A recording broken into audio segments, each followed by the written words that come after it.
Yeah, Dr. Kannan. Yeah, Okay. I Yeah. request you to start the lecture. Yeah. Sure. Sure. Thank you. Yeah, thank you. Okay. So today we will see about co-spectral graphs. Okay. I hope the screen is visible. Yes, sir. Start my video. Yes, sir. Okay. So the main idea of this lecture is about the construction of co-spectral graph and a dual problem, graphs which are determined by their spectrum. Okay. So I will explain both the terminologies. So to understand these concepts, we need something from a basic matrix theory. So let me first recall those things. Okay. So symmetric matrices, we say an n by n matrix is symmetric if its transpose is itself. Okay. And the eigenvalues of all any real symmetric matrix are real numbers. Okay. And we say a real matrix is orthogonal if A transpose equal to A transpose A equal to identity. Okay. So maybe a first course in linear algebra or in MSc level course in linear algebra, you might have studied the spectral theorem. So the spectral theorem says that if you have a symmetric matrix, then the symmetric matrix is orthogonally diagonalizable. Okay. So that's a spectral theorem for real symmetric matrices I mentioned here. You take any real symmetric matrix, then you can diagonalize that symmetric matrix orthogonally. Okay. Yeah, let me use the pen. So if A is your symmetric matrix, then A can be written as something like UD U transpose. D is a diagonal matrix whose diagonal entries are the eigenvalues of the matrix A. Okay, and U is an orthogonal matrix which consists of the normalized eigenvectors of the matrix A. Okay, it's an orthogonal matrix. So this is spectral theorem. So the spectral theorem has a number of non-trivial consequences, so which we will be using in our lectures in this lecture. Okay. First application we will see in terms of positive semi-definite matrices. Okay. So let Sn denote the subspace of symmetric matrices in Rn by n. Okay. Rn by n stands for set of all n by n real matrices. Because if you consider the set of all symmetric matrices, then that will be a subspace of the set of all n by n matrices. Okay.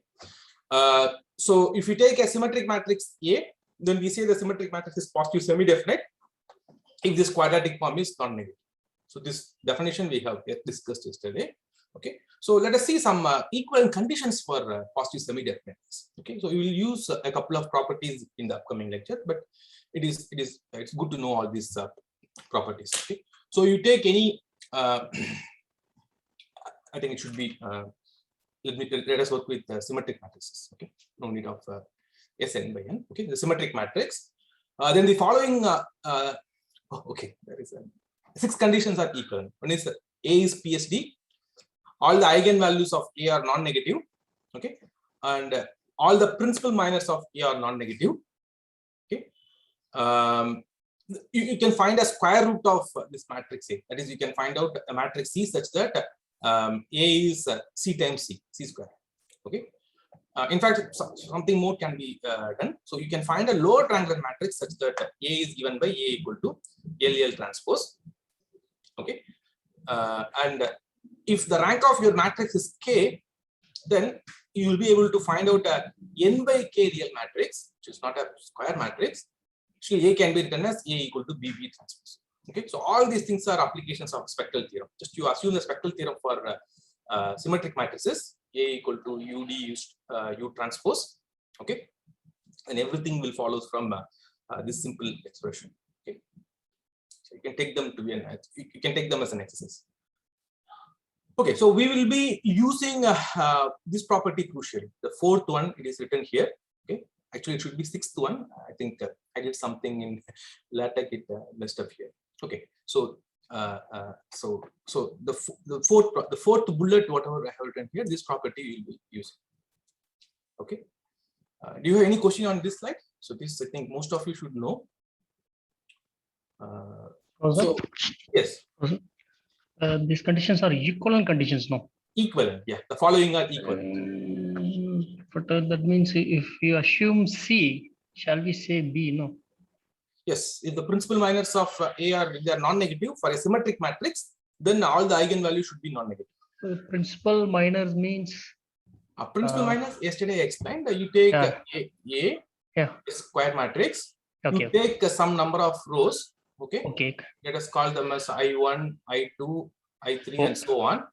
Okay. And you take the same columns I1, I2, and so on. Okay. Okay. Okay. So you will get the square matrix. That's the principal submatrix. Instead of taking a number of rows, I take in one row, one column. Yes, one row, one column. If you take that, will give you the diagonal entry. The diagonal entries of positive semi-definite matrices, they will be non-negative. Okay. Because it's look like any symmetric matrix of subgraph of, if you consider graph and the eigenvalues of graph, if you go for principal minus of that matrices, it gives any contribution to subgraphs. In terms of subgraphs, I'm not sure. Okay. Yeah, at least one relation that we have discussed yesterday. You take the adjacency matrix of your graph, then you consider the 2 by 2 principal minors. Yeah. Okay. If you take the sum of them, then that will give negative of number of edges in your underlying graph. That relation is there for that is only for symmetric matrix, because adjacency matrix will never be a positive semi-definite matrix. Okay? Because it will always have a negative eigenvalue if your graph is a non-trivial graph, if it has at least one edge. Yes. Yeah, and one more thing. Yesterday I had one minor mistake. I should correct it. So the algebraic connectivity of Kn, when I computed, algebraic connectivity of Kn is n. If you have worked out, you might have seen that the second smallest eigenvalue of this complete graph, if you see, that will be n. Okay, that algebraic connectivity is less than or equal to lambda 2 of the Laplacian of G is less than or equal to the vertex connectivity of G. Okay, so this is true for non-complete graphs. Okay, complete graph is the only exception. Okay, G is not complete. So yesterday I was doing with the complete graph. That's why I think I got stuck there. So this result is true for all non-complete graphs. The algebraic connectivity is less than or equal to the vertex connectivity. Okay, this is about last lecture.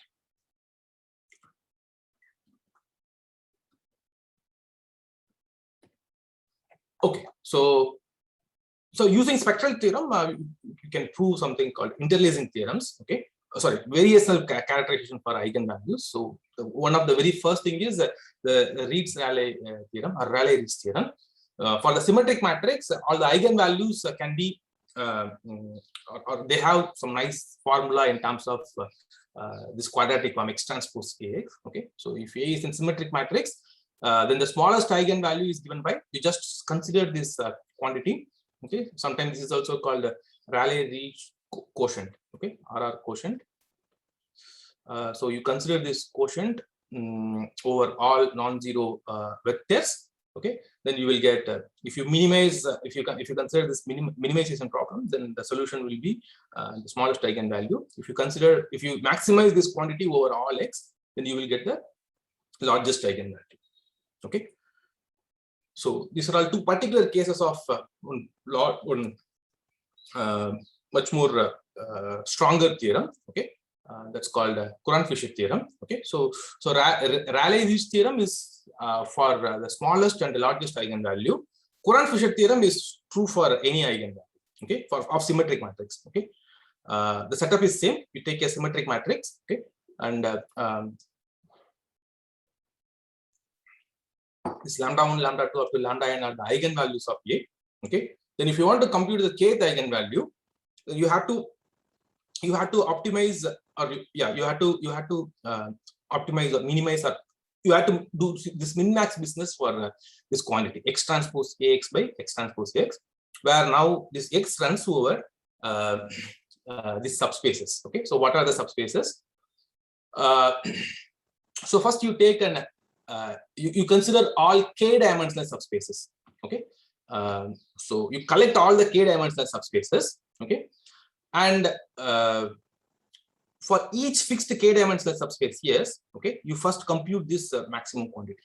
Okay, well, each you take any s dimensional subspace, k dimensional subspace, yes, then compute this maximum of this quantity. Okay, one can show that this quantity will be finite. Okay, that's easy to show. In fact, this will be a bounded. You can show this is bounded in a 2 norm, and then you can prove that this is a finite quantity. The maximum will exist for sure. Okay, and then you vary your k-dimensional subspace. Okay? You take all possible k-dimensional subspaces and you run this maximum over all possible vectors in fixed subspace, and then you take minimum over all possible k-dimensional subspaces. Okay, so a dual formulation of this problem is given by Max-Min. These are all called Min-Max theorems. Okay, so these are all sort of standard tools which we applied in which are applied in spectral graph theory, in particular this co-spectral graphs and NDS graphs, DS and NDS graphs, which I will define. Okay, so it's easy to see when you take k equal to n, you will get k equal to n or k equal to 1, you will get the previous Rayleigh-Ridge theorem. Okay, the proof is very interesting. If you know the spectral theorem for symmetric matrices, just this is an application of spectral theorem for symmetric matrices. Okay, you can find in any computational linear algebra book, or I think in Bhattia's book on matrix analysis, you can find a proof of it. Yeah. So another interesting result is Cauchy's interlacing theorem. Okay. So this says that you take a symmetric matrix which is of size n. Okay, and you take any principal submatrix of order n minus. Okay. If lambda1, lambda2 up to lambda n are eigenvalues of A, and mu1, mu2 up to mu1 minus 1 are the eigenvalues of B, then the eigenvalues of A and B are interlaces in this way. Okay, that is so lambda1, lambda2, lambda3 up to lambda n, they are eigenvalues of A. Okay, so all the eigenvalues of B will be sitting in between the eigenvalues of A. It's called interlacing. So they interlace between the eigenvalues of A. So A is any n by n matrix. Okay. So B you take any n minus 1 by n minus 1 principal submatrix. Okay. Then the eigenvalues of as such eigenvalues of B and A we cannot compare whether every eigenvalue of A will be equal to or every eigenvalue of B will be eigenvalue of A. That's too much to expect.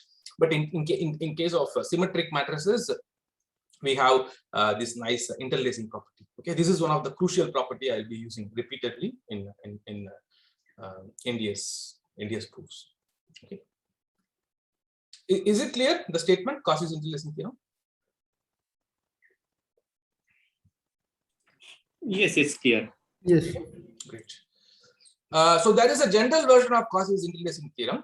Okay, this is sometimes called a Poincare separation theorem. So instead of taking an principal submatrix of order n minus 1, you can take a principal submatrix of order m. Okay, so just I'll keep that B in this diagonal block. This B is the principal submatrix of order m. Then also the much more general version of this interlacing holds true. The eigenvalues of A and B, they interlace in this nice way. So if you take m equal to n minus 1, then you will recover Cauchy's interlacing inequality. Okay. Yeah. So okay. So this we have discussed yesterday. Just for the sake of completeness, I have included these things. Okay. So first, let us compute the eigenvalues of some of the known graphs. Okay. First, I will do it for two or three graphs, and the rest of them I will give as an exercise. Okay. So from there, let us try to get a feel like whether the spectrum will it say something about the structure of the graph, or will it characterize the graph. Okay. So I'm yet to define what is the meaning of spectrum characterizing the graph. Let's see. Okay. So you take any positive integer n, then consider the complete graph on n vertices. Okay. Then the eigenvalues of k and r n minus 1 with the multiplicity 1 and the minus 1 with the multiplicity n minus 1.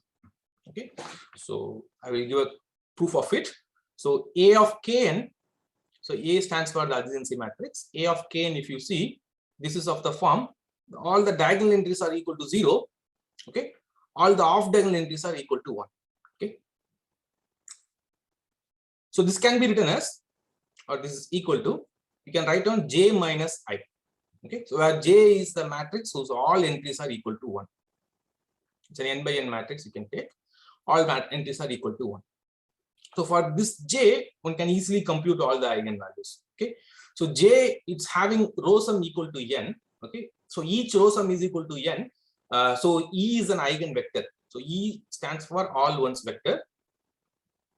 Okay, so if you take J into E, you will get n into E. Right. So n is an eigenvalue, and J is a symmetric matrix. Okay, it's a rank 1 matrix. So yesterday we have seen a result, like if it's a symmetric matrix of rank n minus 1, then 0 has multiplicity n minus 1. So 0 is an eigenvalue with the multiplicity n minus 1. Okay, with the multiplicity n minus 1. So that forces that n is an eigenvalue with the multiplicity 1. Okay. So this has multiplicity 1, this has multiplicity n minus 1. So this is for J. So if you know all the eigenvalues of J, then all the eigenvalues of J minus I, we can derive from the eigenvalues of J. So for this one, the eigenvalues are n minus 1, okay, with the multiplicity 1. Multiplicity 1. And 0 minus 1, that is minus 1 with the multiplicity n minus 1. Okay, that's what we can. Professor, Yes. is this results from the Jones paper? He derived some spectrum of graphs for star graph, path, complete graph, cycles that I have. Now only I searched it. When, which year that paper appeared? 2013. No. No. So this result is known Okay. before 1970s. Okay. Okay. From Godzilla. Oh, even before Garcil. Garcil started in 1970s. Okay. Yeah, these are all like basic results. I don't know who computed these things. Okay, but this is very old. That much I'm sure. Yeah. Oh, now only started to study this type of spectrums. I searched, I got the paper and the Godzilla paper and the Jones paper. Okay. That's why I'm asking. So Godzilla is a big name. Today we will be discussing about one of the Godzilla's construction. Jones, I don't know. Okay. So now let us consider the complete bipartite graph. Okay, so if you consider the complete bipartite graph, then the eigenvalues of the complete bipartite graph are given by square root of PQ and the minus square root of PQ, where P stands for number of vertices in one bipartition and Q stands for number of vertices in other partition. Okay, so KPQ, we can this is something like this. Okay, you will consider all here P vertices and here Q vertices. Okay, so if you look at the adjacency matrix of this graph, it has a nice form. So if it is V1, so let me give name. So this is V1, this is V2. Okay, if you label the vertices of this is V1 according to V1 and V2. Okay, then V1 to V1, there is no edge between the vertices of V1 to V1. So here you will get 0 matrix. Here you will get 0 matrix. Here you will get all ones matrix. Okay, so I will put J there. Okay, appropriately J of appropriate space. Okay, so to be precise, if V1 is having P elements, this is J P by Q and this is J Q by P. Okay, it's a symmetric matrix again. What is the rank of this matrix?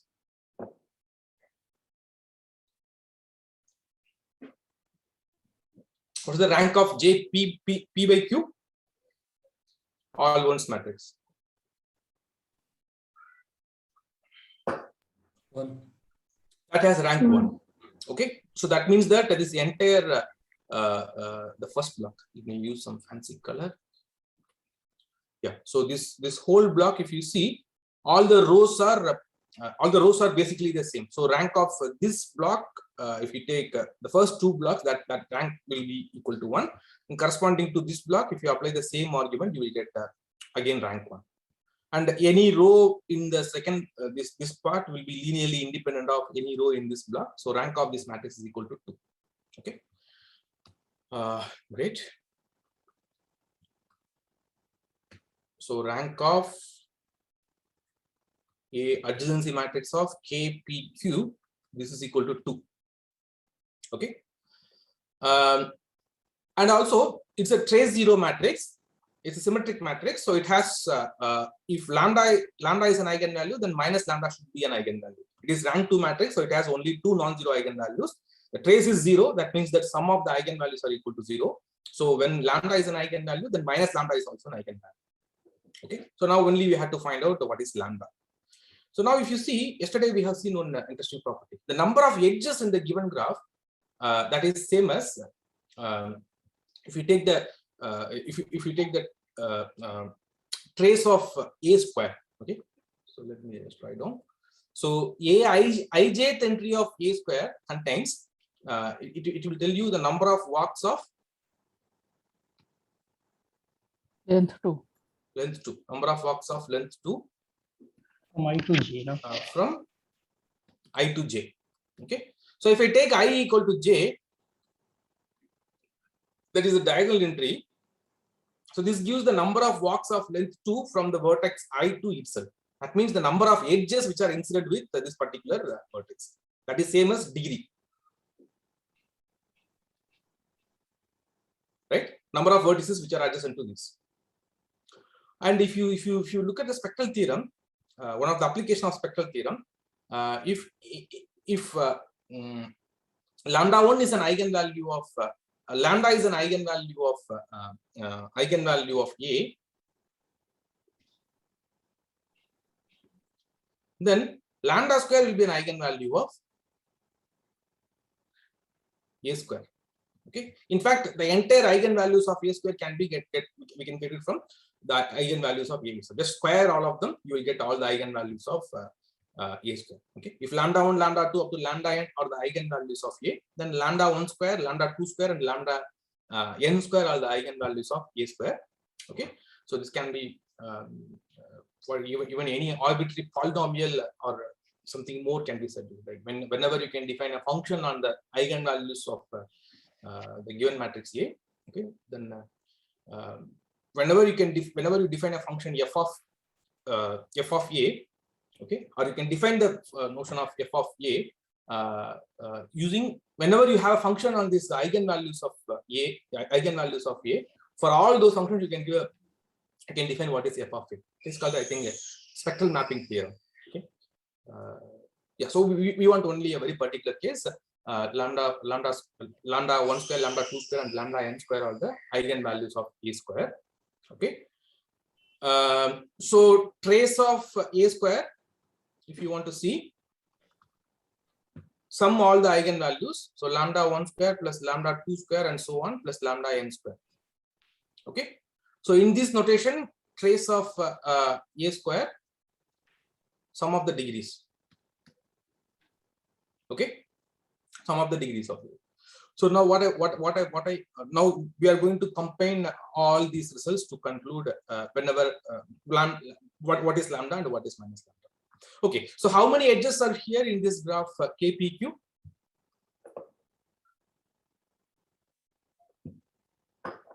How many edges are there in KPQ? PQ. Okay, so number of edges is PQ.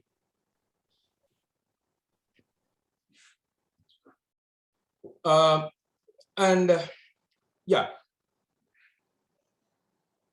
so now I need one result. So I think this is known to most of you, the relation between roots and coefficients. So when you have a polynomial, okay, and if you know all the roots of the polynomial, then the coefficient of that polynomial can be obtained from the roots of this polynomial. Okay, the coefficient of I think x power n minus 1 will be up to sign. You take the sum of all the roots, and then coefficient of the next power will be you take the sum of the product of the roots taken 2 at a time. Okay, it is called, I think, relations between roots and coefficient. Okay, so if you do that, you will get the minus lambda square. Okay, will be equal to the number of edges. Okay, so negative of number of edges. So that will give you lambda square equal to PQ. So lambda should be equal to plus or minus PQ. Okay, so yeah, I had to tell you one more result. So this result you can find in Horn Johnson. If you take the characteristic polynomial of any matrix, okay, then the coefficient of the characteristic polynomial can be obtained from the sum of the principal minus of appropriate order.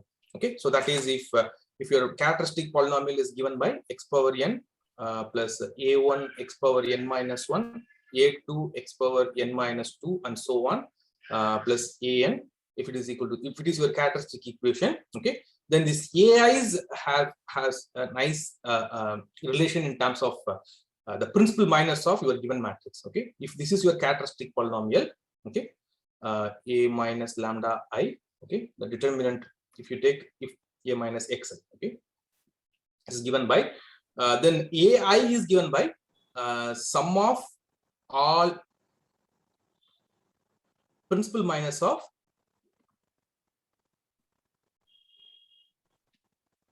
order I. Okay, so here I have taken sum of all principal minus of order 2. So yesterday we have shown that if you consider the sum of the all 2 by 2 principal minus of your given adjacency matrix counts the number of edges in the given graph. Okay, so that is the number of edges I have given here. You have to add by a negative, and so this justify why I'm writing here minus pq, and for this part I'm using the relation between roots and coefficient. So lambda and minus lambda are the only two eigenvalues of this given matrix. That means lambda and minus lambda are the only two non-zero roots of this equation. Now you apply the relation between roots and coefficient. Okay, the a1 will be, you just take the sum of all the roots. Okay, that will be equal to 0 for in our case. Okay, a2 is you take the sum of products of the roots taken 2 at a time. Okay, so you have only two non-zero eigenvalues, so you will get lambda and minus lambda, so you will get the minus lambda square. Rest of them, when you take, at least one of them should be equal to 0. Okay, either lambda into 0 or minus lambda into 0 or 0 into 0. So we don't have any other non-zero term. So I'm just giving explanation for how we can write this form. Okay, so this side is from a relation between roots and coefficient, and this side is from this formula, sum of the all principal minus of order 2, and that gives the number of edges in your given graph up to sign. So from there you can get it. Okay, it is little involved, but if you sit and work, and we can. Okay. So these results you can find in Boppert's book on graphs and matrices. Okay, yeah. So do you have any doubt here?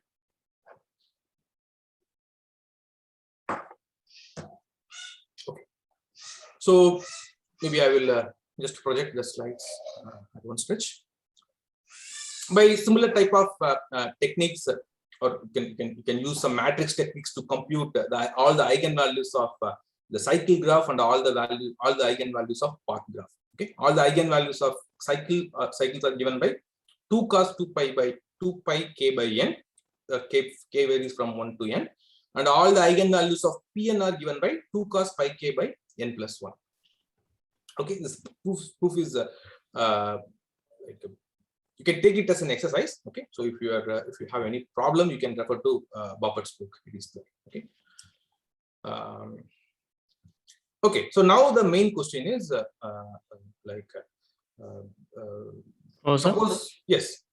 Actually, for the eigenvalues of Cn is the k runs over from 0 to n minus 1. I think I got the result from one paper. So. But it doesn't matter, right? When you cos 2 pi or cos 0, both of them are going to have the same values. Okay. Okay. Right. Okay. So maybe let us move on. So let us fix a notation. The spectrum, okay, of a graph. Okay, I will use this notation spec G. Of G is the set of all eigenvalues of A of G with corresponding multiplicity. Okay, we will include all the multiplicities of the eigenvalues. Okay, it will be a multi-set. So we say two graphs are co-spectral. Okay, so this is the main terminology. we say two graphs are co-spectral if the corresponding adjacency matrices have the same spectrum. Okay. So till now we don't have any example with us. At least I didn't show any example to you. We will soon see co-spectral graphs.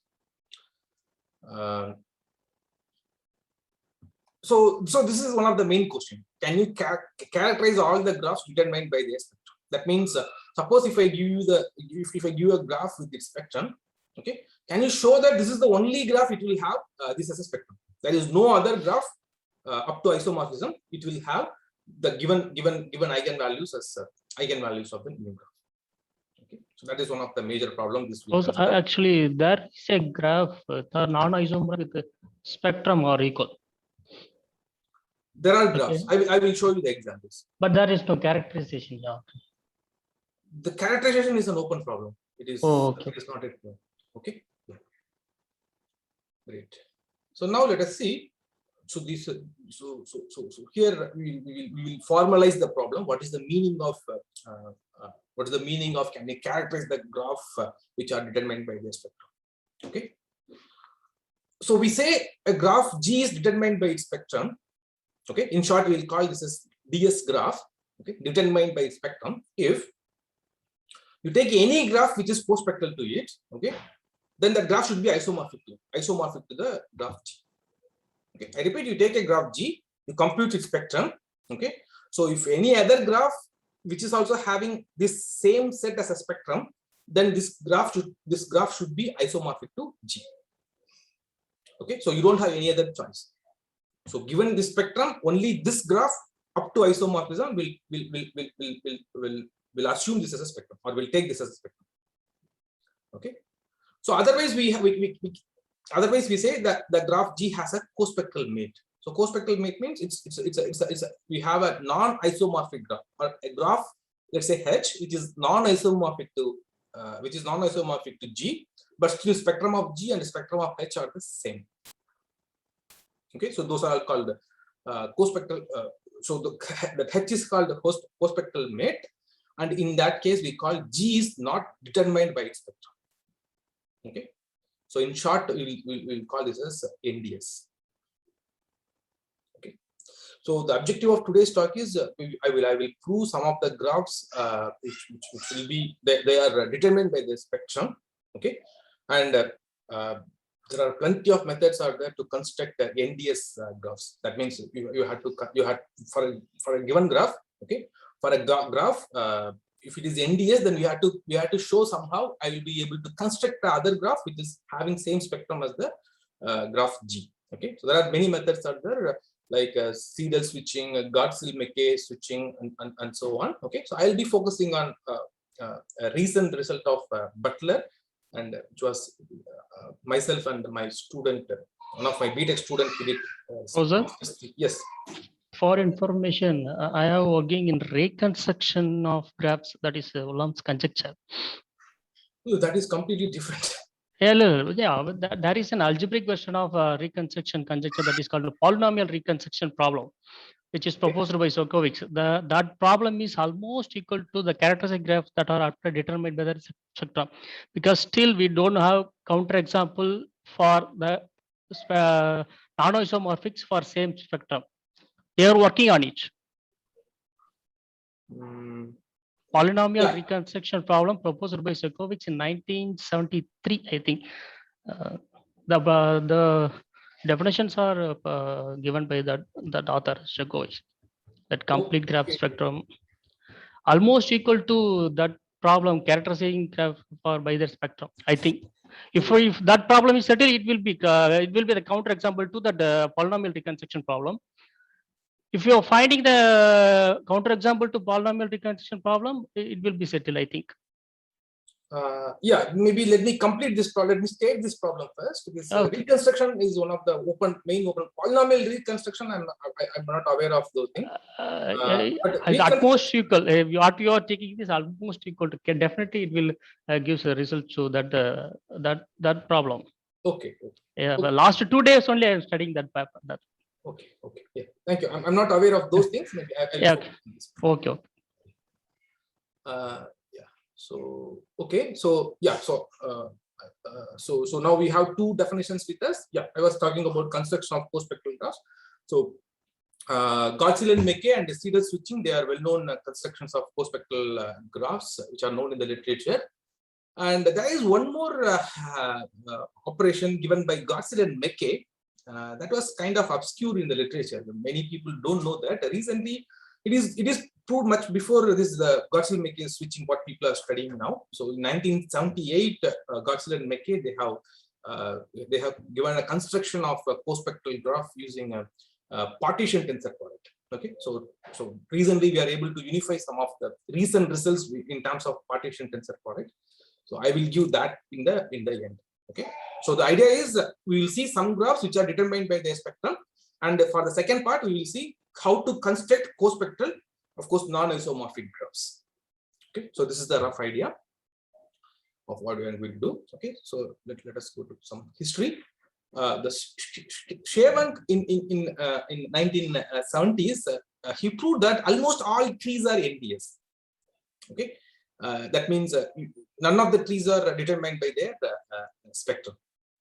Okay, okay.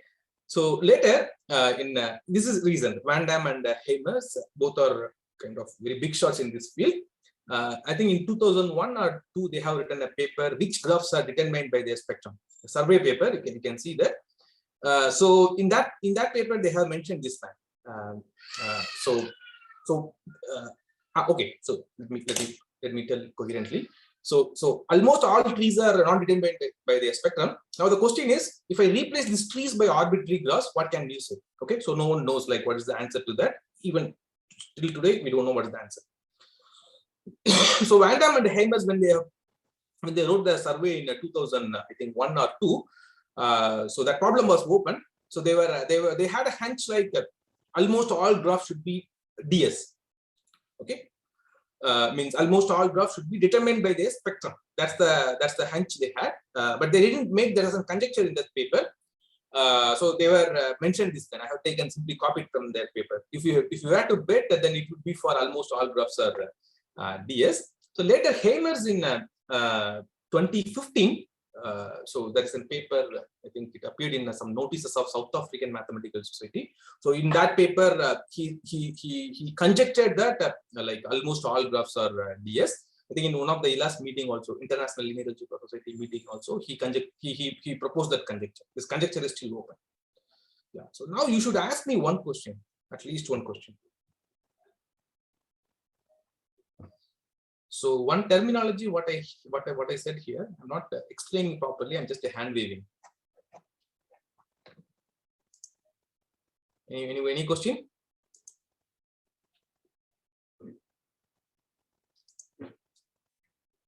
Okay, so what is the meaning of almost here? Those who are working in probability might have encountered this scenario, or even in measure theory when you are doing, we used to have some probabilistic. Almost true means the set of all points at which your property is not true. If you collect them, that will have measured 0. Okay, so that's the thing. In probabilistically also, like in you can interpret it as same. So here the meaning is you count the number of graphs. Okay, so for each fixed n, you count the number of graphs. Okay, you keep it in the denominator, and in the numerator you put the number of graphs which are determined by their spectrum. Okay, so this quantity will be always less than or equal to 1. So in terms of probability, your sample space is the collection of all possible graphs on n vertices. Okay, and you have to choose when you are choosing a graph. Okay, so with the probability 1, almost 1, you are going to get always a DS graph. Okay, so or the ratio. Okay, when n tends to infinity. When you take the ratio, number of graphs determined by the spectrum divided by the number of graphs on n vertices, that will tend to 1. Okay, that's the meaning of this conjecture. This is not solved till now. Till date, the problem is open. If you are interested, you can give a try here. Okay, yeah. So that means there are very few graphs which don't satisfy this, right? Which one? Yes. There are very few graphs basically which not determined by their spectrum. Yes, yes. For each n, in fact, one can construct a graph, at least one graph, which is not determined by its. We can construct a co-spectral. Yeah, matrix, and can one say something from the automorphism group? I mean, suppose the two graphs are co-spectral, okay, and they have the isomorphic automorphism groups. Then can one say that they're actually isomorphic? Oh, can you repeat your question? It's interesting. The two graphs, let's say G1 and G2, okay, they are co-spectral. That means they have the same spectrum. Okay. And look at the graph automorphism group.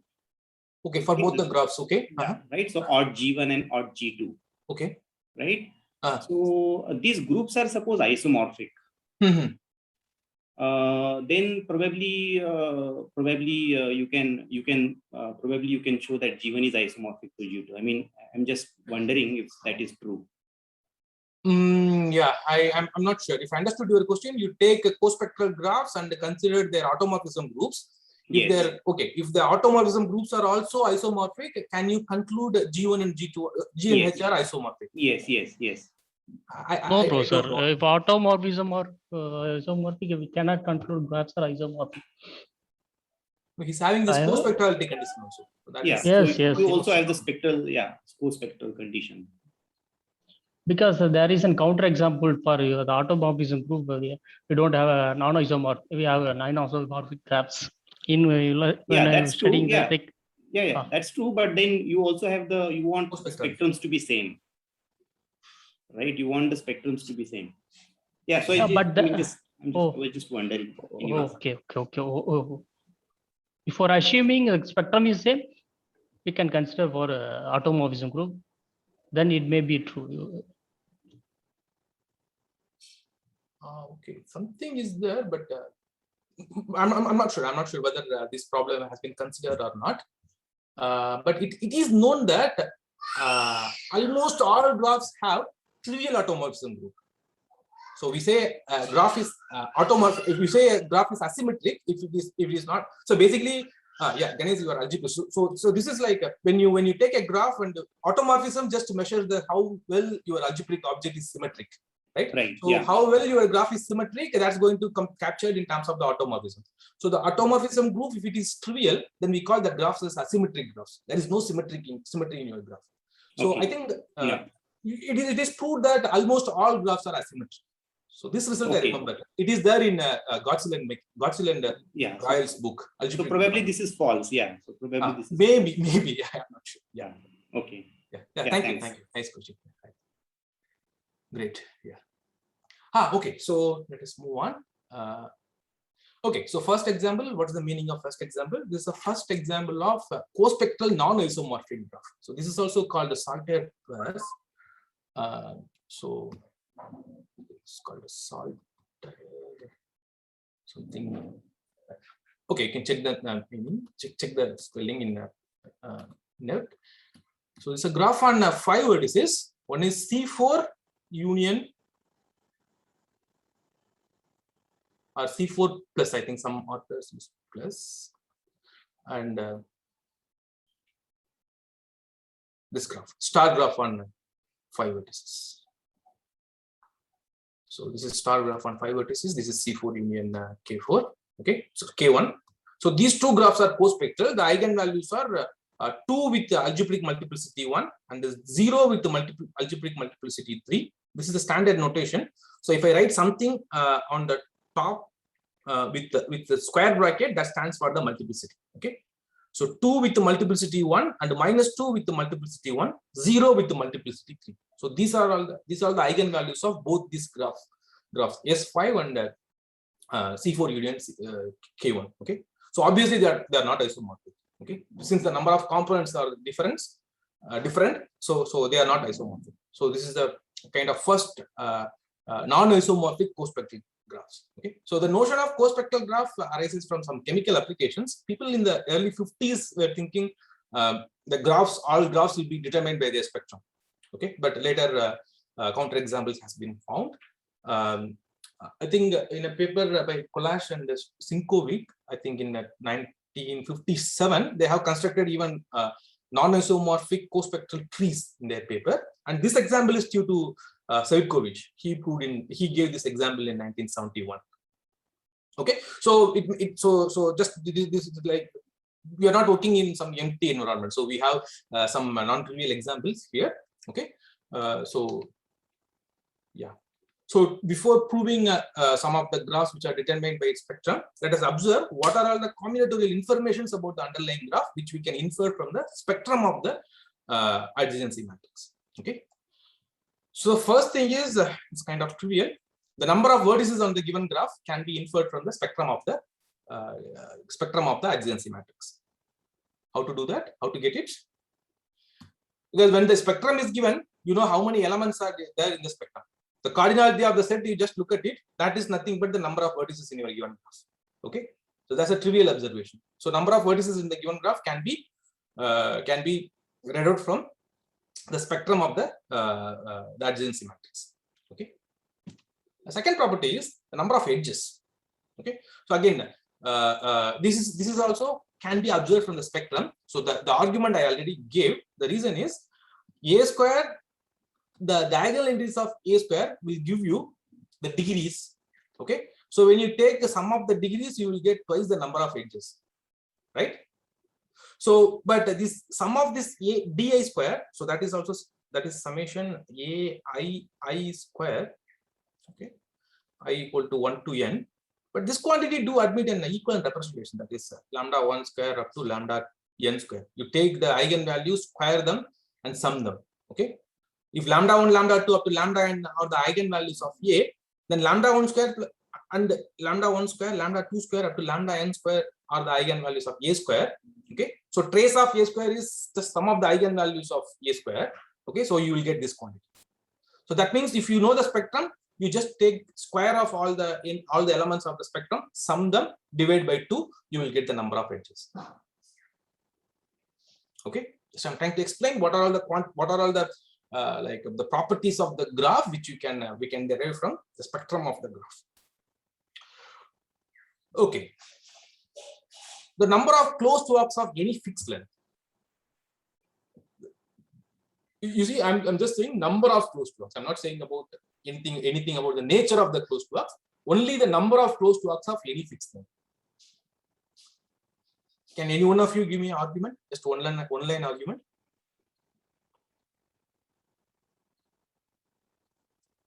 So ijth entry of the matrix A power k, what does it give? Length k walk from ith vertex to jth vertex. Jth vertex. So closed walk means it's a walk whose the starting and the ending vertices are the same. Start and end vertices are the same. That means you just to focus on the diagonal entries. You compute the matrix A power k. If you focus on the diagonal entry, ith entry, then what does it give?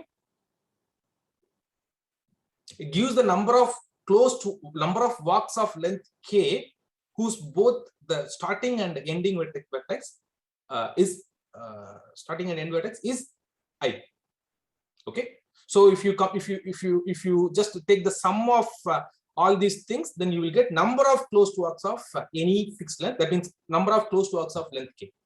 So again, use this equivalent formulation, lambda I power k. A power k, if this is nothing but trace of a power k.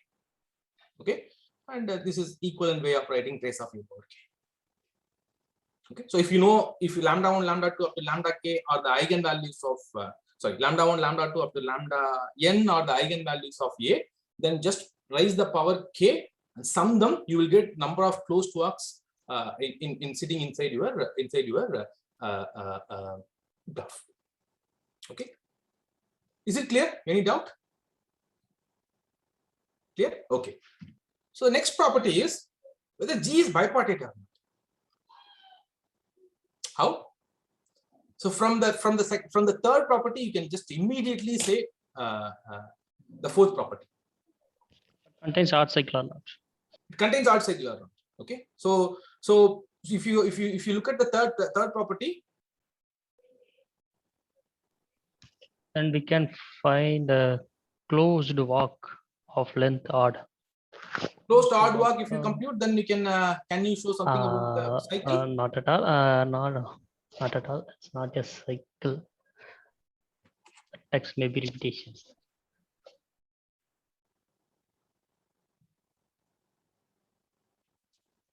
So I think if you have this Bondi and the Murthy's book, you can find on the result. Okay. So anyway, so you Get the power.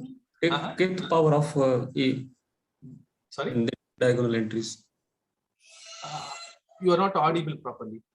Kogan, yeah, Gahini not. Or Subhash get, ma'am.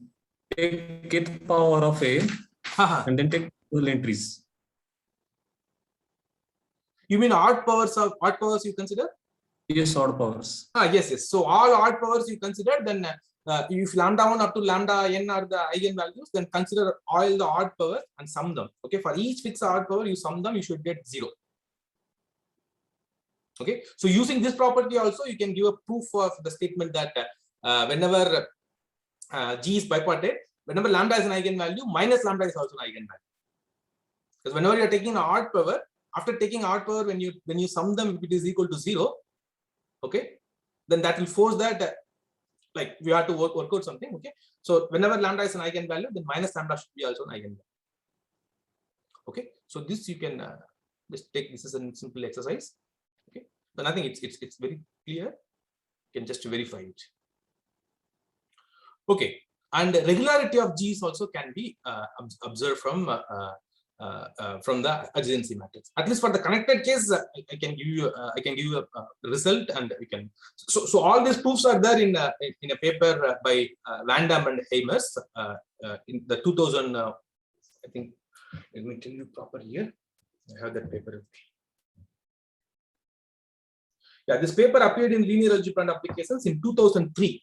This paper appeared in 2003. Okay, so this result is the proof of the result can be found in that. Okay, so for the connected regular graph, we can take if you consider the corresponding adjacency matrix. Okay, so that will be a irreducible non-negative matrix. Okay, so that is the result in non-negative matrix theory. It says that the spectral radius of any non-negative matrix. Okay, if you take A to be a non-negative matrix, then spectral radius of A is less than or equal to maximum of the row sums, okay, and the minimum of the column sums.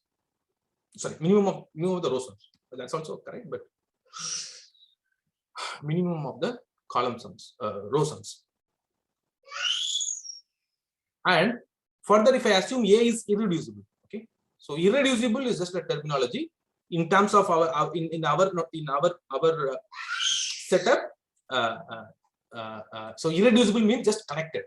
Okay, so the adjacency matrix A of a connected graph, if you take, it will be irreducible. Okay, so it says that if spectral radius of A is equal to either maximum row sum or minimum row sum, either this way equality or the other way equality. Okay, if it holds, then all the row sums must be the same. Okay, for the irreducible matrices. So all the row sums are the same. That means that in terms of graph, if you think of what you will get, so all the row sums are the same. So E, if you consider the vector E, you will get something like K times E, right? A is in 0, 1 matrix. Each row sum is K.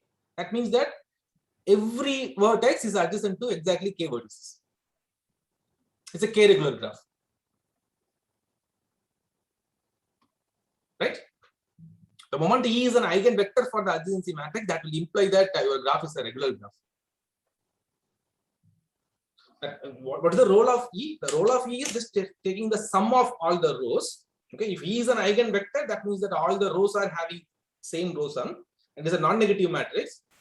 So you will get you will get the underlying graph is a K regular graph. Okay, well, this kind of graph also we can extend this argument. I will not go into the details. Okay, so by combining the point number 3 and this point number 5, you can give a proof of this last one. Okay, whether G is regular with any fixed width. Okay, that again you can take this as an exercise. Okay, so you can complete this. Okay. So these properties will be used in proving the graphs which are determined by their spectrum. Okay. Okay. So now we should not get a feel like that adjacency matrix will tell everything for us. It has its own disadvantages. So what is that? The number of components of the given graph may not be, you will not get the information about the number of components in your given graph. Adjacency matrix. Can you give an example?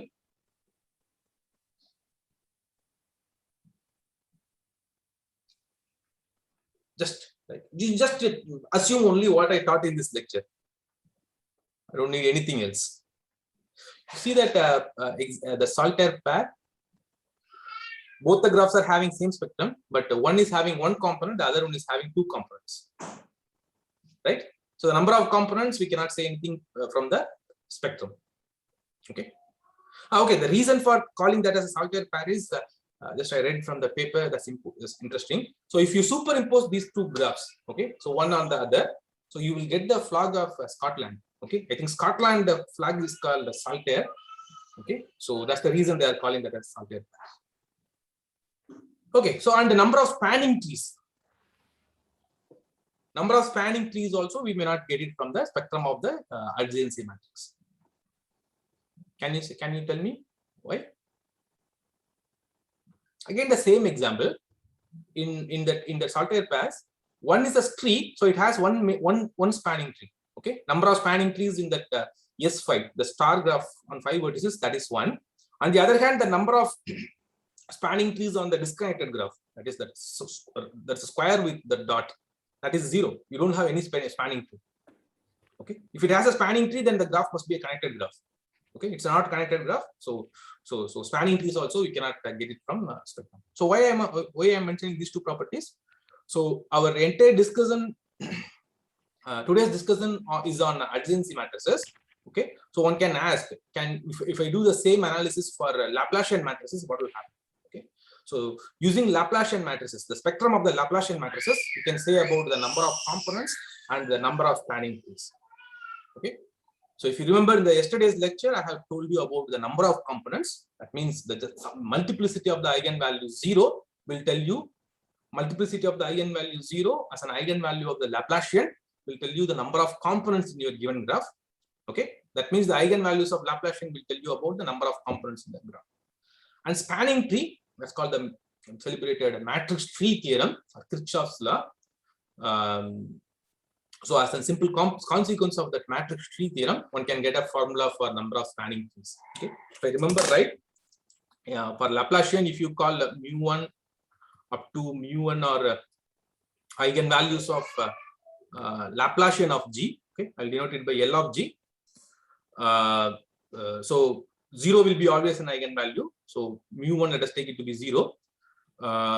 So I think mu2 up to mu n, and just divide it by n. Maybe you have to add a negative over here.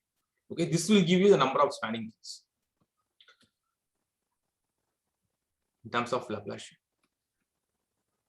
Okay, so this is one of the major difference between the Laplacian eigenvalues and the adjacency eigenvalues. Okay, just let me confirm the formula. Okay, it's no negative, only positive. It's a positive semi-definite matrix. I put negative here, plus only. Okay, great. So again, from here you can get you can insert the first part. Like if mu2 equal to 0, then you don't have any spanning trees. Okay, so these are all the properties I want to say. Now let us dive into the main topic. Okay, I think I have some more time. Yeah. A complete graph on n vertices is determined by its spectrum. So throughout this lecture, I'm just only assuming we are working with the adjacency matrices. Okay, the adjacency spectrum determines the complete graph. Okay, so how to show that? So we have already computed the adjacency spectrum. So n minus 1 with the multiplicity 1. Okay, and minus 1 with the multiplicity n minus 1. So this is the spectrum of adjacency matrix of K. Right? So suppose if I start with any graph, okay, you start with the graph G whose spectrum is same as this one. same as this one. So in the previous slide, you now see number of vertices and number of edges in the given graph are determined by spectrum. Okay, if the spectrum is given, then the number of vertices and the number of edges can be derived from the eigenvalues of the given graph. That means if G and Kn are co-spectral, then the number of vertices in G must be same as the number of vertices in Kn, and the number of edges in G must be same as number of edges in Kn. Right? Number of vertices in G is equal to number of vertices in G is same as number of vertices in Kn. Since the set contains n elements, so number of vertices should be same. Number of edges of G should be equal to number of edges of Kn. The reason is, as they are co-spectral, so number of edges in Kn, that is given by the formula lambda 1 square up to lambda n square, which is n into n minus 1 by 2. Okay, as the two graphs are co-spectral, so this quantity holds true. This equality holds true for the graph G also. That means that G has n into n minus 1 by 2 edges. So G don't have any other option. It's a simple graph. We are working with only simple graph. So G should be isomorphic to the complete graph on n vertices. So it is determined by spectrum. So if n minus 1 with the multiplicity 1 and minus 1 with the multiplicity n minus 1. So this constitutes a spectrum for a graph, adjacency spectrum for a graph. Then the graph should be complete graph up to isomorphism. Okay. Is it clear? So this is one theme of this talk. So some graphs which are determined by their spectrum. So complete graph is determined by the spectrum. If you have any question, you can ask me now. Oh, sir, is there any progress in that Okay. problem characterizing co-spectral graphs? Sorry? Any progress in that problem you posed, no? Characterizing DS graphs or the co-spectral graphs. Is there any progress in that problem? There are many particular cases were considered. The general problem is still open. So there is a there's a paper in 2010.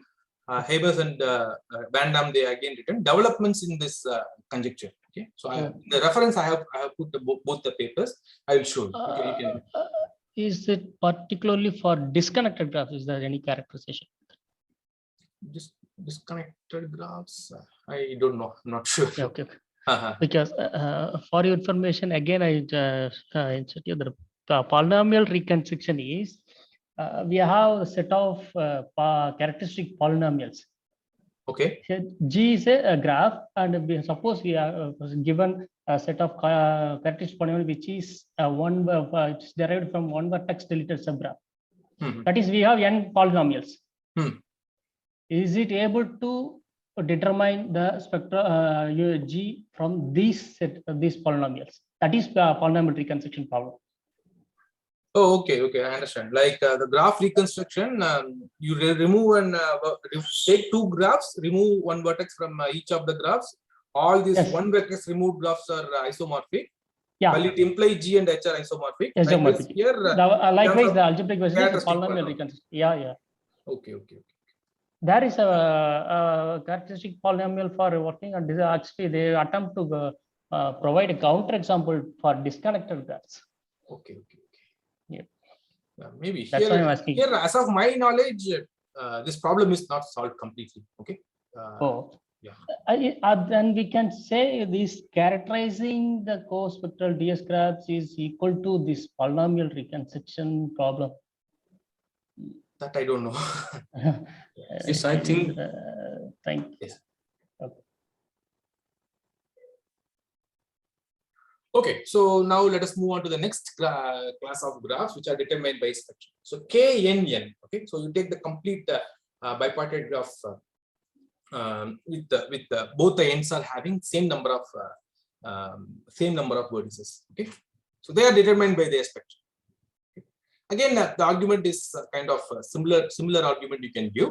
So how many edges are here? You will get 2n vertices. Okay, n square edges. Okay, and use the similar type of argument what I gave for the previous case. Okay, and try to conclude this knn is also determined by its spectrum. Okay, and one natural question arises here: if I take a k p comma q with the p is different from q, what will happen? Okay, you just think about it. You will get some nice answer to this question. Okay, you just think about this question. You don't want to give everything in the lecture. I want you to think something. Okay, so this is kind of exercise. This part similar to the previous part. You can show that this knn is determined by spectrum. Okay, if kpq when p is different from q, then what can you say about it? Okay, just think about it. Yeah, and the cycles are determined by its spectrum. Okay, okay. So I had to remove this. I will not discuss this part. Only the cycle is determined by its spectrum. The reason is like again you go back to the properties which I listed, which can be read out from the spectrum. Okay, so cycle is a two regular graph. Okay, so regularity can be read out from the spectrum. Okay, so regularity we can get it from spectrum. Okay, and what else you want? So number of vertices, number of edges, and regularity. Okay, so all these things we can get from the spectrum. And yeah, here maybe if you want, I can. So here, if you see the Laplacian spectrum, and even you take any regular graph. Okay, so this is a nice observation to consider. If G is regular, if A of G is the adjacency matrix, L of G is the Laplacian matrix. Okay, let's say G is K regular. Okay, then L is given by Ki minus A of G. The degree of each vertex is equal to K, so the diagonal matrix will become K times identity. Okay, so now this you see the eigenvalues of A of G and L of G are nicely related. So if lambda 1 up to lambda n are the eigenvalues of your adjacency matrix, then what are the eigenvalues of Laplacian?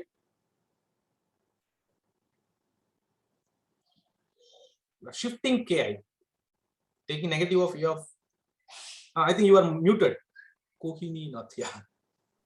K minus lambda 1. Yes. K minus lambda 2. K minus lambda 1 and so on. K minus lambda n belongs to spectrum of L of G. Okay. See now you see if G you take it to be Cn, then K equal to 2. Okay. So so L of Cn is given by 2 times identity minus A of G. Now you go back to the computations what we did for the eigenvalues of Cn. Okay, 2 will be an eigenvalue, and so that will give you 0. So 0 is always an eigenvalue because of regularity. Here you can see that 0 is an, okay, maybe you can do it in the reverse way also now. As Laplacian is always a singular matrix, okay, so you will get 0 as an eigenvalue for this Laplacian. That means that 2 is always an eigenvalue for your cycle, or it's a two regular, yeah, for your cycle. Our cycle is a two regular graph, so that itself you will get this regularity. Okay, so if any graph G, if it is co-spectral with the Cn, then that should be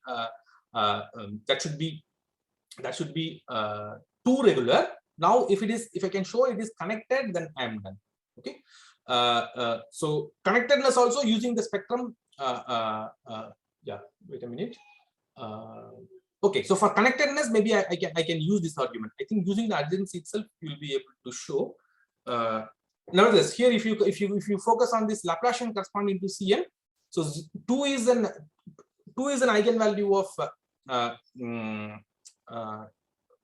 okay, so if you consider the Laplacian spectrum of Cn, then 0 is in the spectrum of L of Cn with the multiplicity 1. So if you take G, then 0 as an eigenvalue of the Laplacian of G, that's also having multiplicity equal to 1. Okay, as the Laplacians, they preserve the number of components. So G is a connected two regular graph. Okay, so for a connected two regular graph, except cycle, you don't have any possibilities. That will complete the proof that Cn is determined by its spectrum. Okay, so two regular connected graphs are complete as cycles. Okay, so unfortunately, if you go for three regular graphs, which are all cubic graphs, we don't have any easy characterization for cubic graphs. The structure of, I think, cubic graphs are highly complicated objects. Three regular graphs. Okay, I think some results are known for in terms of vertex connectivity and edge connectivity. I think in if you take cubic graphs, for them the vertex connectivity will be same as the edge connectivity. Those type of nice properties are there for cubic graphs. Okay, so let me tell you one more this thing. So if you take the sum of these graphs k n1 k plus k n2 and k n k, you take n complete in disjoint unions of complete graphs. Okay, they are also determined by their spectrum. So this idea I want to discuss. This is a fantastic application of linear algebra in spectral graph theory. Okay, just let me confirm this. Okay. So the proof for this part is, suppose you take a graph G whose spectrum is equal to spectrum of okay, I will take G to be the new graph and H to be this graph. Okay, let us call this as H. Spectrum of G equal to spectrum of H. Let us assume this. Now what I claim, G should be isomorphic to this Kn1, Kn2 and so on. K and K, the disjoint union of these complete graphs. Okay, so you just look at the adjacency matrix of A of G. Okay, and the spectrum of H. Okay, this is just union of the spectrum of all these components. Okay, so when you have your disconnected graph, the spectrum of the whole graph will be the union of spectrum of the components. Okay, so if you apply that logic, you will get this is n1 minus 1 with the multiplicity 1 and n2 minus 1 with the multiplicity 1 and so on, nk minus 1 with the multiplicity 1. Okay, and minus 1 with the multiplicity n1 minus 1 plus n2 minus 1 plus and so on, nk minus 1. So if you simplify it, you will get n minus k. Okay, so minus 1 with the multiplicity n minus k you will get. So this is the spectrum of G and H. Okay, you see, let us assume these all ni's are greater than or equal to 1. Okay, to avoid the trivialities. Okay, so if I add an identity to A of G, okay, so the spectrum of A of G is given by these objects. Okay, these numbers constitute the spectrum. So if I add identity to A of G, then what's happening? You will shift your spectrum by 1. Okay, all the elements of this set by 1. If you shift, everything will become non-negative. So symmetric matrix, all whose eigenvalues are non-negative, that's a positive semi-definite matrix, right? So symmetric matrix and all its eigenvalues are non-negative. So this is PSD, positive semi-definite matrix.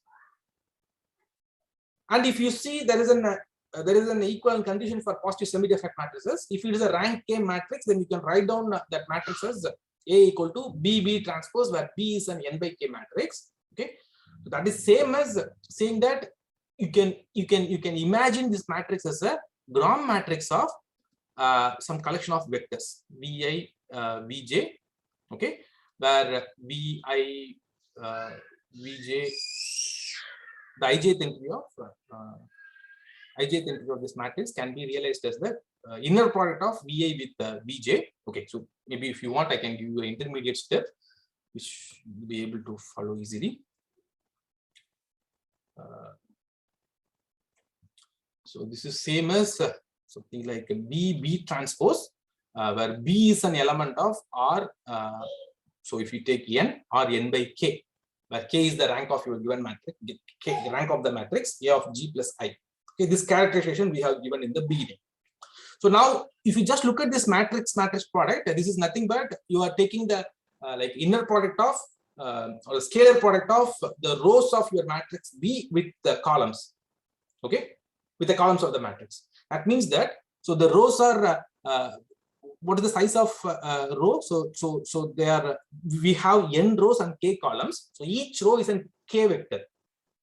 Okay, so that means that if I call this BS, okay, if I call them as a B1, B2, and so on up to Bn, okay, then this BI sub belongs to R 1 by k.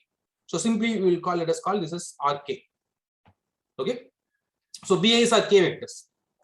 So this is the matrix. So the ijth entry of this matrix. How do you get the ijth entry of this matrix? Just this is a simple exercise. You show that this is obtained by taking the scalar product of ith row with the jth column of B. Okay, so this is called a Gramian representation of the matrix. When you have a positive semi-definite matrix, then you have this type of representation. So the entire matrix can be captured from this type of n vectors. Okay, so now this is an interesting observation. As A of G plus I is a matrix, all whose entries are either 0 or 1, that means that in terms of vector, this scalar product, this inner product, what is happening? BI with the BJ, either it is equal to 0 or it is equal to 1. Okay, that means that this BIs are two elements of this, two rows of this B, either they are orthogonal or they are the same, right? So that's the crucial observation. So BI, either BA equal to BJ or BA is perpendicular to BJ. So that is BA with BJ is equal to 0. Now you look at the adjacency matrix. So we can, I'm sorry, I don't have space here, but I will be able to complete in this part. Let me take some other color. Okay. Oops. Yeah. So this part is good enough. So what I'm going to do. So now you have nk vectors. Okay. First, let me take the first row B1. So let me compare this B1 with the rest of the rows. So for rest of the rows, we have only two possibilities. Okay. So if I take the second row, either the second row should be the first row itself, or second row is perpendicular to the first row. Okay. And third row, if I take, either the third row should be equal to the first row, or it is perpendicular to it. So what I'm going to do, just collect first the rows which are equal to B1. Okay. So you collect all those vertices. Without loss of generality, let me index it by B1, B2, and so on, Bk.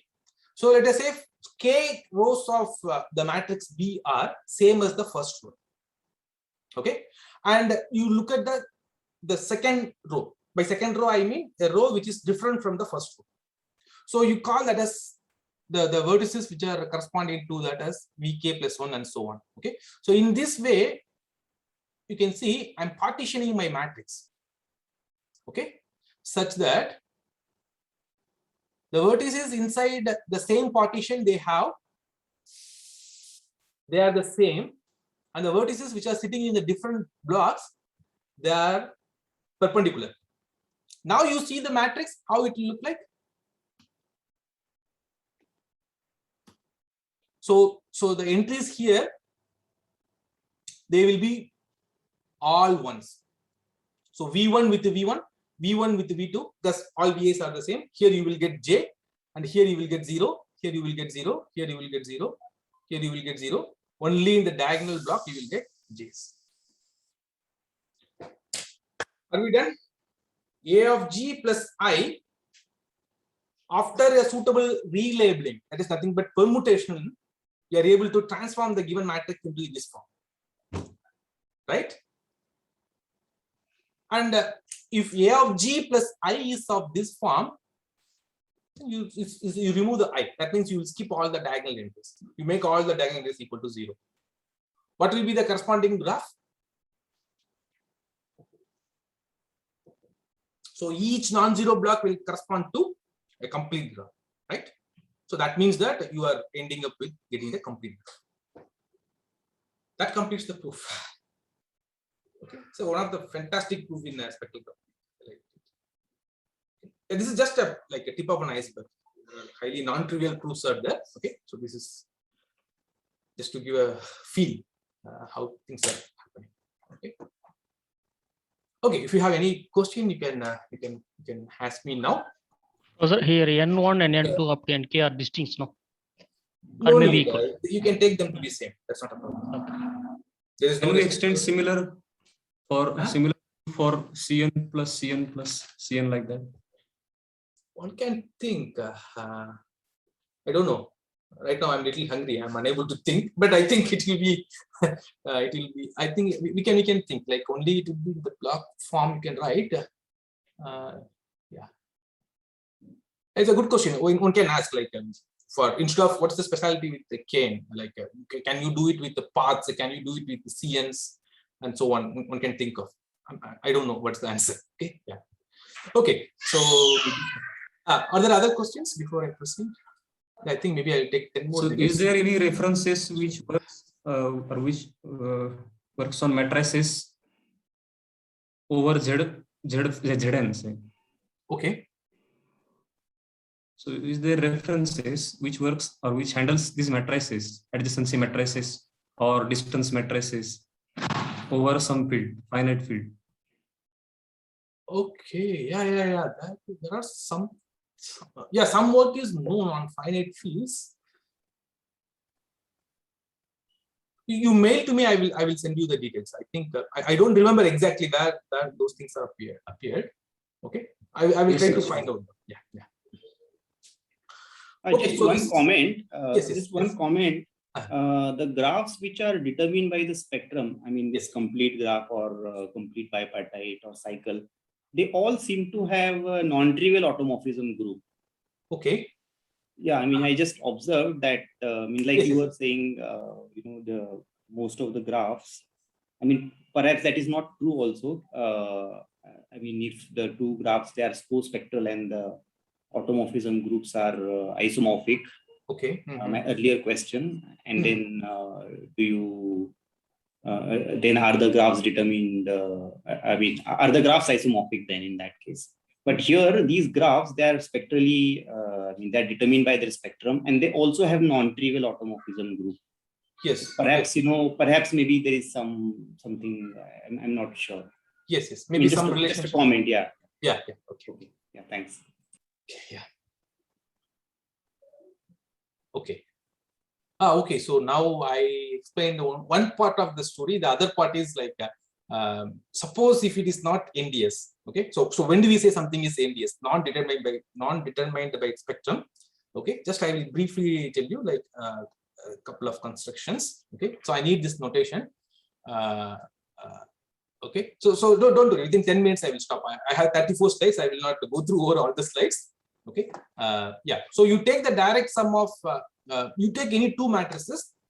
Okay. And the direct sum of these two matrices is denoted by A. This direct sum B. It's simply you keep this A and B in diagonal parts of some matrix and keep the rest of the entries to be 0. Okay. Okay. So this is the construction given by Butler. Okay, Steve Butler. So he has given in 2008 he proposed this construction. Okay, you take B to be a P by Q matrix. Okay, where P is greater than or equal to Q. Then you look at these two matrices. Okay, so C is given by 0 B B transpose this thing, and E is kind of you swap the role of B and the B transpose in the C. Okay, so note that these two matrices don't have any relation. You cannot get E from C by just taking transpose. Okay, of course one can show that they will be permutationally similar. Okay, under some conditions. Okay, so the conclusion was the matrix constructed in this way. Okay, so they will be co-spectral. So this is the key point. So you take any matrix B. Okay, for our convenience, let us take B to be a 0-1 matrix. Okay, and you form a graph. Okay, whose adjacency matrix is given by this matrix C. So if you call this as G1 and if you call this as G2. Okay, as B B transpose, both are 0, 1 matrices. Okay, so these two matrices C and E will be symmetric matrices with the trace 0. Okay, so this will represent two graphs. So these will represent two graphs. C and E will represent two graphs. Okay, so the theorem says that the Butler shown that C and E may not be of same size. Okay, but the non-zero eigenvalues with the multiplicity, they will be the same, and only the difference will be in 0. That 0 also you can artificially include in this direct sum. Whatever zeros we are losing in C, those zeros we can get it by simply appending the 0 blocks to that one of the direct products, one of the direct sums. Okay, so that means that in terms of graphs, by simply adding isolated vertices, you will be able to get it. So this is a purely matrix theoretic result, but from graph point of view, if you see, it has a very nice interpretation.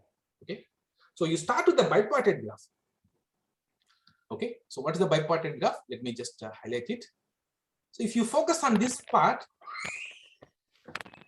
so this 0 B transpose 0, this is an adjacency matrix of a bipartite graph, and I'm just adding a B here and a B transpose here. This has a nice geometry, nice graph theoretical interpretation. So what is that? This is called unfolding.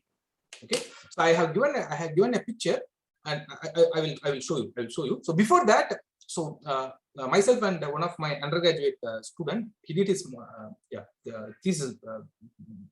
He did his dual degree, BTech and MTech. His master's thesis was with me. He's from aerospace engineering. So we were able to first show that. So this process, there is no specialty about two. So you can replace this number of B's by any number of B's you can do. Okay, and still you will get the resultant matrices are co-spectral. Previous case, those graphs will be co-spectral.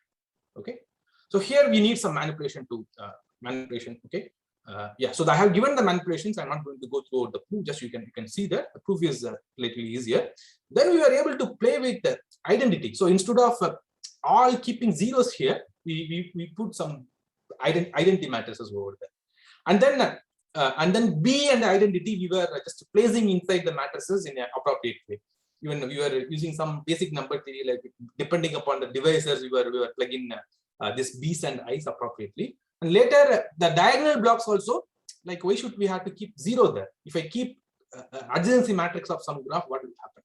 So we have considered all these possibilities, and we were able to write a paper which appeared in linear and multilinear algebra last year. I'll give you the reference at last. Okay, so this is a much more general version of Butler's construction which we gave. Okay, so this is the geometric meaning. It's a graph theoretical meaning. So you start with the bipartite graph. That is, this stands for this matrix 0 B transpose 0. Okay, so now this is called unfolding. Okay, so what I'm doing, so this is the base graph.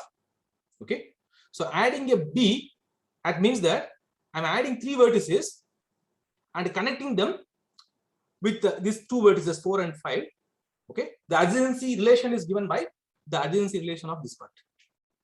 Okay, just unfolding. So I'm taking a copy of V2, okay, and put it in the other side and join those things with V1. Okay, the rule is the same. What way you have joined V1 and V2, the same way you do. Okay, so this is just a Butler's idea. So this part is kind of Butler's idea. Now we are able to show that you can do it for any number of foldings. Okay, this is for one direction. For the other part, like instead of you do unfolding over here, you can do unfolding in the other side.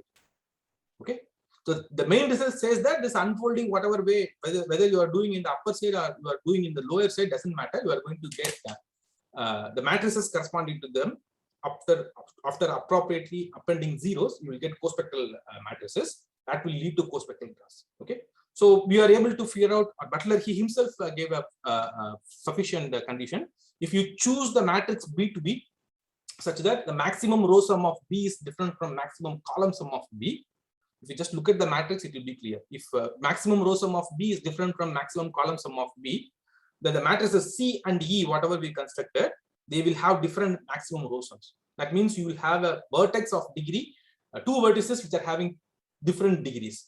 Okay, or maximum degree of both the graphs are different. That will eventually show the graphs are not isomorphic. The constructed graphs are not co-spectral, but they are not isomorphic. Okay. So recently, so we have related this with something called a partition tensor product. Okay.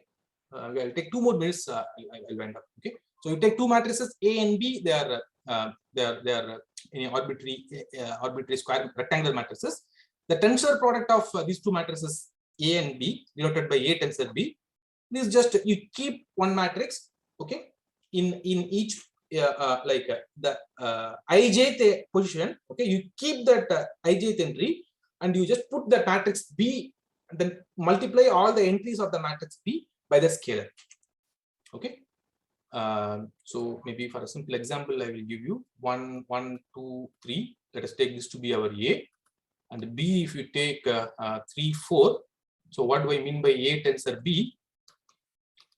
So this is an so in the first entry, so I'll keep this entire B just to multiply by 1. So you will get 3, 4, and similarly here you get 3, 4. Here you will get 6, 8. Here you will get 9, 12. Okay, so this is the tensor product matrix. Okay, so this tensor product, or this is also called Kronecker product. So that is a weaker version of it. It's called the partition tensor product. So this was the notion introduced by Gottzel and Mecke in 1978. So this is what I said to many people. I think it is not quoted by many people, but this is one of the nice constructions. So yes. So the partition tensor product is nothing but, instead of taking the tensor product right away, you just partition the matrix first. Okay, whatever way you want. M and H, you take 2 matrices, they are partitioned in this way. Then you take the partition tensor product out of these components. Okay, the importance of this notion is this notion captures Butler's construction. So this was done in 1978 itself. Okay, in appropriate setup, you can recover the Butler's construction using Gottzel's construction. The advantage of Butler's construction is Butler used that Butler extended this idea for, not extended this idea, shown that result for the construction of co-spectral graph that works for both the normalized Laplacian also. Okay, so in this paper, Gottzel and Mecke, they didn't discuss about normalized Laplacian. Of course, 1978, the normalized Laplacian was not popularized at that time. And the proof of Gottzel and Mecke also will not work in that setup. So in a way, Butler's paper is also a nice paper to consider. Okay. Okay, so you skip all these things. So this is one of the main results that okay, so we have given a construction of co-spectral bipartite graphs. Okay, for the adjacency matrices. Okay,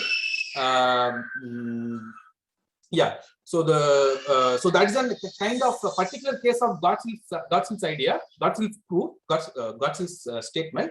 But our proof is completely different, and our idea extends for normalized Laplacian. And the main thing is the isomorphism. So we are able to characterize, not completely characterize, a partial characterization for isomorphism of the graphs which we constructed using this method. Okay, so that paper just 2 days back we put in archive. If you're interested, you can read it. Okay, yeah, this part I'm skipping. I don't have time. Okay, yeah. So that's all for today. These are all the references for today's talk. So this is the Butler's paper, 2010 or 2008. Yeah, and Gottzel-Mecke's very well-known paper is this one, construction of co-spectral graph. The paper which I talked about today, it is this one, product of graph and their spectra. This is sort of less known. Spectra of graph, this is a book by Brouwer and Heimers, contains a lot of information. The 2 surveys I told. One is the, okay, so this is the recent one where Heimers proposed this conjecture. The 2 papers, yeah, so this is the first one. This is a survey. This survey is which the development happened over these 6 years. Okay, when they have in this thing. Okay. Yeah. So this is our paper. This is appearing in linear and multilinear algebra. The second paper we just submitted in archive. If you want, you can take it. See in my homepage. I have given the link. Okay. Yeah. And Honan Johnson for matrix theoretic result. And this is the classic paper by Shevang. So he proved that almost all trees are co-spectral. Okay, they are NDS equivalent.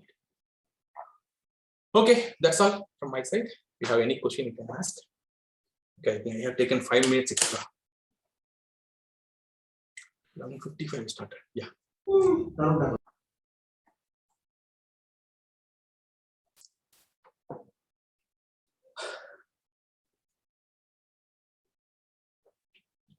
Okay, other questions?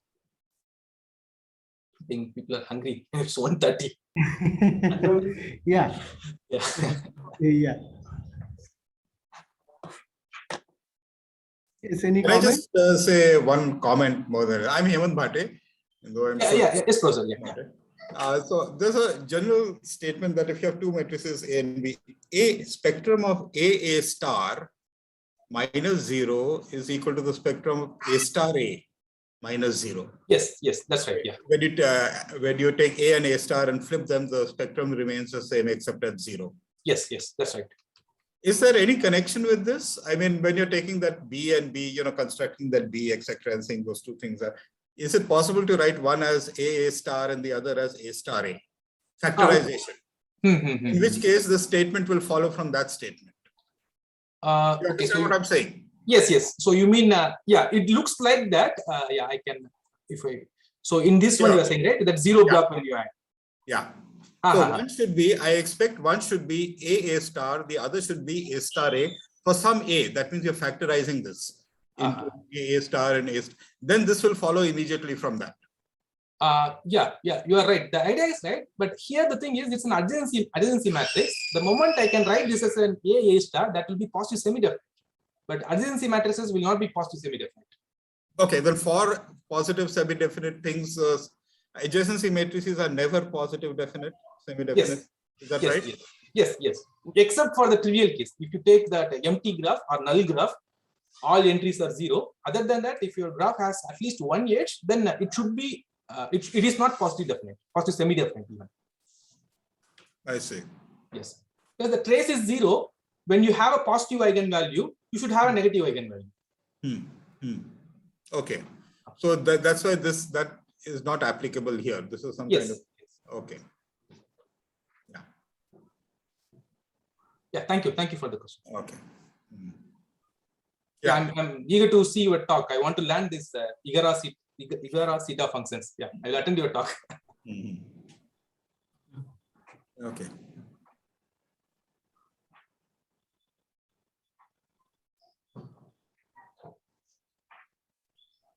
Yes, Amar? Yes. Good afternoon, all of you. Myself, Amar Pote. I would like to thank our today's speaker, Dr. Rajesh sir, for enlightening us with their knowledge. He delivered 2 lectures yesterday and today on the topic spectral graph. The spectral graph is a new area, and within short period of time, he discussed so many nice things. In yesterday's lecture, firstly he introduced the graph similarity, and then also he discussed graph partition problem, then spectrum of adjacency matrix, because he already told that the if you want to if you find out the adjacency matrix of a given graph, and using those eigenvalues, we can interplay, or we find out interplay between graph structure as using those eigenvalues. So therefore, for any graph, their spectrum is play very important role. And also he told in yesterday's lecture eigenvalues and component of graphs, as well as spectrum partition problem. So spectrum partition problem, this I think clustering problem and spectrum partition problem, those 2 problems they are Rajesh sir are discussed in yesterday's lecture. And also in today's lecture, he will he continued the topic with spectral partition problem using Courant-Fisher's theorem. So that means the one of the I think one positivity quadratic positivity using this thing at that time used called Courant-Fisher's theorem. And also in today's lecture, he discussed eigenvalues of some graphs. That means for find out eigenvalues of some graph, he discussed problems on examples on complete graph as well as complete bipartite graph, cycle on n vertices, as well as path on n vertices path. And also after that, he discussed, I am very influenced on the topic that co-spectral graph. So co-spectral graph means if we have a if you find out the adjacency matrix, and if the spectrum of two graphs is similar, then how we say about our two given graphs, is it they are isomorphic or not? So those things are very influenced by me. And also for co-spectral graph, we give one counter example on C4 union K1 and S5. So that means these two graphs have a same spectrum, but they are not isomorphic. And in end of the lecture, the Rajesh sir discussed how we determine graph using spectrum. So at that time we use lots of things. He already discussed things, and that means he told that if we have a complete graph Kn, then we complete graph Kn we determine its spectrum. So once again, I would like to thank Dr. Rajesh sir for taking out time from their busy schedule and enlightening with full knowledge. So thank you so much, and also thanks all the participants to paying attention. So thank you so much, sir.